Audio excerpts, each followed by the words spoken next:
आध्यात्मिक हत्या प्रयासों में से बचे, जिन्हें आपके अस्तित्व को मिटाने के लिए विशेष रूप से डिजाइन किया गया था। और वो सिर्फ एक बार नहीं, 2 बार नहीं। हम बात कर रहे हैं अनगिनत अनुष्ठानों की, हमले दर हमले की, जैसे आध्यात्मिक वायु हमले। इसके बावजूद आप अभी भी YouTube पर स्क्रॉल करते हुए मानो मानव शरीर में भगवान का वाईफाई जगमगा रहे हो। ईमानदारी से कहें तो आपको यहां नहीं होना चाहिए था। उन्होंने आपके ऊपर जितना कुछ भी आजमाया, उन मानसिक हमलों, राक्षसी अनुबंधों, उन अंधेरी टोह लेने वाली परिवार की चालों को छोड़कर, जो दिन में मुस्कुराकर रात में मंत्र पढ़ते थे, आप निशाने पर थे, चिह्नित थे, चांदनी में वैज्ञानिक प्रयोग की तरह परखे गए थे। और जब काली जादू आपको मार नहीं पाई, तो उन्होंने वही सवाल पूछा जो मायने रखता है, ये कौन सी प्राणी है। चलिए शुरू करते हैं। उन्होंने सिर्फ आपके शरीर पर हमला नहीं किया, उन्होंने आपकी आत्मा को मिटाने की कोशिश की। उन्हें सिर्फ आपको चोट पहुंचानी नहीं थी, वे आपको पूरी तरह से समाप्त करना चाहते थे। आत्मा पहले। यह बात ज्यादातर लोग समझ नहीं पाते। यह सिर्फ आपके काम, आपके स्वास्थ्य, आपके संबंधों को बर्बाद करने की कोशिश नहीं थी। वे तो केवल ध्यान भटकाने के तरीके थे। असल में जो हो रहा था वह एक आध्यात्मिक हत्या प्रयास था। काले जादूगर, ऊर्जा नियंत्रक और छायादार शक्तियां आपकी आध्यात्मिक डीएनए को फिर से लिखने की कोशिश कर रही थीं। वे आपका शरीर मारना नहीं चाहते थे, वे आपके अस्तित्व को जड़ से मिटाना चाहते थे। उनका लक्ष्य था कि आपकी रोशनी यहां कभी दिखाई ही न दे। यह जादू टोना से भी गहरी, ब्रह्मांडीय स्तर की लड़ाई थी। उन्होंने आपकी पहचान, आपकी चेतना, आपके ब्रह्मांडीय क्रम में आपकी जगह को निशाना बनाया। उन्होंने आपकी स्पिरिचुअल दुनिया में आपकी आवाज छीनने की कोशिश की। आप सिर्फ कोई नहीं थे जिसे चुप कराया जाए, आप वह थे जिसे हर अस्तित्व की परत से मिटा देना था। उनका इरादा सिर्फ आपको खत्म करना नहीं था, वे चाहते थे कि ऐसा लगे जैसे आप यहां कभी रहे ही नहीं। इसलिए आपका दर्द इतना उलझन भरा और अदृश्य लग रहा था, जिसे आप किसी को समझा ही नहीं सकते थे, क्योंकि यह केवल मनोवैज्ञानिक नहीं था, यह ऊर्जा आधारित था, यह कोट था। लेकिन आप अब भी खड़े हैं, क्योंकि आपकी आत्मा यहां किसी ऐसी शक्ति से सीलबंद आ रही थी जिसकी पहुंच वहां तक नहीं थी। उन्होंने अनुष्ठान, रक्त, नाम, तारीखें, चंद्र चरण का सहारा लिया, पर कुछ भी टिक नहीं पाया। हर बार जब उन्हें लगा कि उन्होंने आपको पकड़ लिया, कुछ अड़चन, व्यवधान या उनके वेदी में टूट फूट हो जाती। वे इसे समझ ही नहीं पाए, लेकिन आप पूरे समय ब्रह्मांडीय अग्नि में लिपटे रहे। उन्होंने आपकी आवृत्ति में प्रवेश करने की कोशिश की, पर वे अपने ही शॉर्ट सर्किट हो जाने के डर से टिक नहीं पाए। आपका बच जाना सिर्फ एक चमत्कार नहीं था, यह उनके सिस्टम में एक गड़बड़ी थी। आपने उन नियमों को तोड़ दिया जिन्हें वे स्थिर समझते थे, और अब वे स्तब्ध, भ्रमित और डरे हुए हैं। एक ही सवाल बार बार पूछ रहे हैं, ये अभी तक कैसे जिंदा है? क्योंकि उनकी गणना के मुताबिक आपको बहुत पहले ही जाना था। आपका जन्म उस श्राप को तोड़ने के लिए आया जो पीढ़ियों से लटका था। आप सिर्फ पैदा नहीं हुए थे, आपको भेजा गया था। और जब आपने इस दुनिया में कदम रखा, आपने उस पीढ़ागत श्राप को जड़ से ही बिखेर दिया था। वह श्राप जो किसी अंधेरे काम के तहत बोया गया था, जिसमें सौदे, अनुष्ठान और रक्त प्रतिज्ञाएं शामिल थीं, जिसने आने वाले हर सदस्य को आध्यात्मिक पिंजरे में कैद कर रखा था। वह पिंजरा दिखने में सामान्य दुहक तकलीफ जैसा था। गरीबी, व्यसन, बीमारी, विश्वासघात, अकस्मात मृत्यु, मानसिक टूटफूट। लेकिन यह असल में आध्यात्मिक कर्ज था जो ब्याज के साथ चुकाने के लिए प्रतीक्षा कर रहा था। फिर आप आए और ऊर्जा का संतुलन बदल गया। चक्र बिना किसी स्पष्टीकरण के टूटने लगे। जो आपके पूर्वजों को बर्बाद करता था, वह आप पर नहीं चिपका। आपने सवाल उठाए, भ्रांतियों को ठुकराया, पैटर्न पहचाने, प्रार्थना के नए तरीके अपनाए, और तभी आध्यात्मिक अलार्म बजने लगे। आप में ऐसी शक्तियां थीं जो इस आयाम से नहीं थीं। चाहे आप जानते हो या न जाने, आपकी रोशनी ने सदियों पुरानी रक्त प्रतिज्ञाओं को जला दिया था। इसीलिए आपकी जिंदगी इतनी जल्दी कठिन हो गई। इसलिए ऐसा महसूस हुआ कि आप सतत निगरानी में हैं, क्योंकि श्राप भंग करने वाला आपके वंश में आ चुका था और अंधेरा आपको रोकने में लगा हुआ था। उन्होंने सोचा आप थक कर हार मान लेंगे, लेकिन आप उठते रहे, हर बार पहले से भी ज्यादा मजबूत होकर। आपका बचना सिर्फ बचे रहने जैसा नहीं था, यह व्यवधान था। आप उस प्रणाली में आई एक गड़बड़ी थे जिसे पीढ़ियों से प्रोग्राम किया गया था। तो अभी, इससे पहले कि हम आगे बढ़ें, इस वीडियो को लाइक करें और सनातन योद्धा चैनल को सब्सक्राइब करें, लेकिन केवल तभी अगर आपके भीतर कुछ जाग रहा है। और कमेंट में बताएं कि आप कहां से देख रहे हैं और आपके शहर में कितना समय हो रहा है। मुझे विश्वास है कि आज किसी के लिए एक दिव्य चिन्ह है, और आप में से हर उस व्यक्ति के लिए जो इस संदेश को और सुपर थैंक्स फीचर के माध्यम से आगे बढ़ाने में मदद कर रहा है। धन्यवाद। आप सिर्फ समर्थन नहीं कर रहे, आप सहकार्यकर्ता हैं जो यह घोषणा करने में मदद कर रहे हैं कि यह दिन पवित्र है और यह क्षण शक्ति से परिपूर्ण है। शारीरिक हमलों से पहले ही आत्मिक हत्याएं असफल हो चुकी थीं।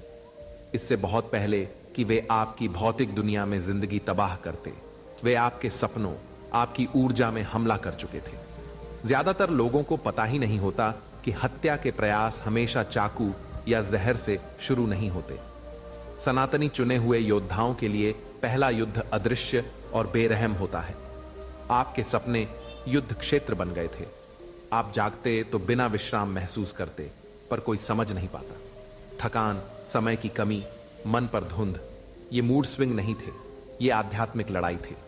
उन्होंने आपकी नींद में घुसकर आपकी आत्मा को कमजोर करने की कोशिश की, ताकि जब शारीरिक हमले, दुर्व्यवहार, अस्वीकार, गरीबी, अराजकता आए, आप लड़ ही न पाएं। लेकिन आपने उन पहले दौरों में बचकर दिखाया। तभी उन्होंने रणनीति बदली, धोखा ज्यादा दिखाया, नुकसान फैलाया। ये सब संयोग नहीं, ये सब सोची समझी रणनीति थी। आप न पागल थे न कमजोर। आप आध्यात्मिक निगरानी के तहत थे और लड़ रहे थे उन चीजों से जिनके लिए तब आपके पास शब्द तक नहीं थे। और हर बार जब आप उठते, प्रार्थना करते और बढ़ते गए, उन्हें पता चल गया कि उन्होंने पकड़ खो दी है। सच तो यह है कि आपके सबसे बड़े युद्ध आपने तब जीते जब कोई सामने नहीं था। इसलिए वे इतने क्रोधित हैं। आपने उन्हें हराया इससे पहले कि आप जान ही पाते कि आप कौन हैं। आपको उन आयामों में नामुमकिन मारने योग्य के रूप में चिह्नित किया गया था जिन्हें इंसान नाम तक नहीं दे सकता। आपको सिर्फ संरक्षित नहीं किया गया था, पंजीकृत किया गया था। उन उच्च आवृत्तियों वाले आयामों में जहां मानव भाषा टिक नहीं पाती, आपका अस्तित्व पहले से ही कानूनी रूप से मान्यता प्राप्त था। आपका नाम नहीं बोला जाता, वह प्रकट होता है, इसलिए कि आपकी भूमिका सर्वोच्च आध्यात्मिक अदालत द्वारा अधिकृत थी। आप सिर्फ नहीं आए, आपको अनुमति दी गई थी। इसी कारण हर हमला, हर अनुष्ठान, हर जाल असफल रहा। न इसलिए कि हमलावर अक्षम थे, बल्कि इसलिए कि वे ब्रह्मांडीय कानून का उल्लंघन कर रहे थे। आप उस चीज को नहीं छेड़ते जो ब्रह्मांड द्वारा सील की गई हो, पर अहंकार और हताशा से भरे काले जादूगरों ने आपकी रक्षा को बढ़ाफी देना चाहा।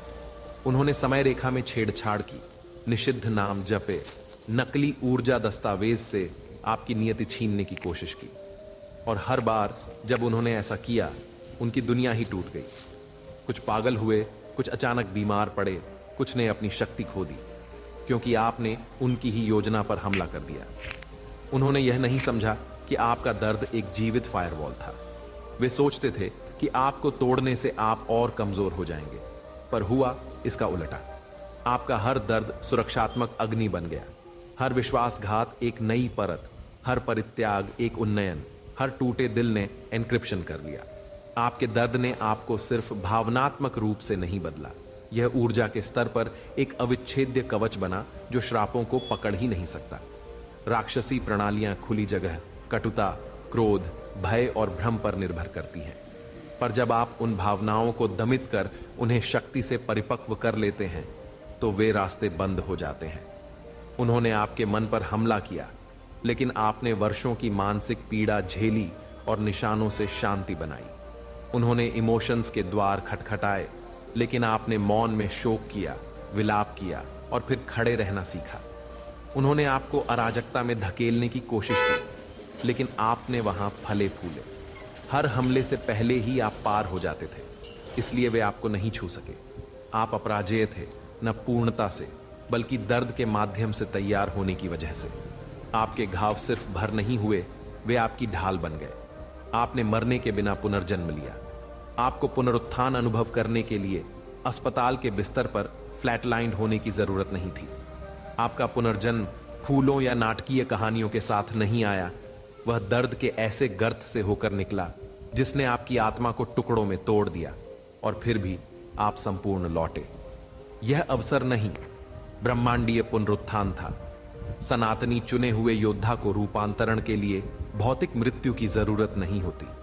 आप भावनात्मक और ऊर्जा स्तरीय कब्रों, अवसाद, अकेलापन, विश्वासघात, पहचान हानि में दफन हुए और सिर्फ इच्छा शक्ति और भगवान की रक्षा के बूते ऊपर आए।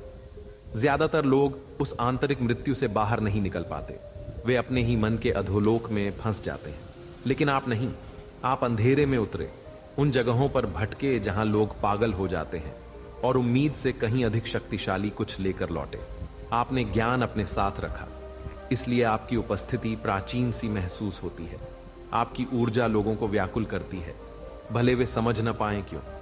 आपने उस व्यक्ति का बोझ उठाया है जो मरकर लौट आया हो, बिना कभी अंतिम संस्कार के।